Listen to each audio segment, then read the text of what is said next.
Chilakaluripet commissioner ఒక మంచి విషయాన్ని కనిపెట్టారు.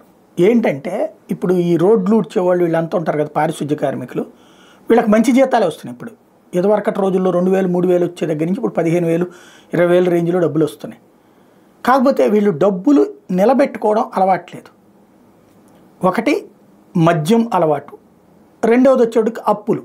ఈ అప్పులు వీళ్ళకి ఇస్తారు, వడ్డీలు 10 రూపాయలు వసూలు చేస్తారు, దారుణంగా అన్యాయం అయిపోతుంటారు. దానికి గాను వీళ్ళ దగ్గర చెక్కుల మీద సంతకం, ఏటీఎం కార్డులు తీసుకోవడం, ఇట్లాంటివి పని చేస్తారు. దాదాపుగా 300 మంది కార్మికులు పనిచేస్తుంటే 35 మంది పర్మనెంట్ కార్మికులు అయితే మిగతా వాళ్ళు అందరూ కూడా ఈ రేంజ్లో ఇబ్బంది పడుతున్నారు. ఏటీఎం కార్డులు, బ్యాంక్ పాస్ పుస్తకాలు తీసుకుని అప్పులు ఇచ్చి వీళ్ళందరినీ దోచేస్తున్నారన్నటువంటి విషయం ఆయన నోటీస్కి వచ్చింది. అట్లాంటి వాళ్ళందరి మీద కేసులు పెట్టి లోపలేపిస్తానంటూ ప్రకటించారు. కాకపోతే కేసులు వేయచ్చు, లోపలేపించవచ్చు, కానీ అవతల వీళ్ళు ఇది ఇచ్చారు, చెక్ బుక్లు ఇచ్చారు.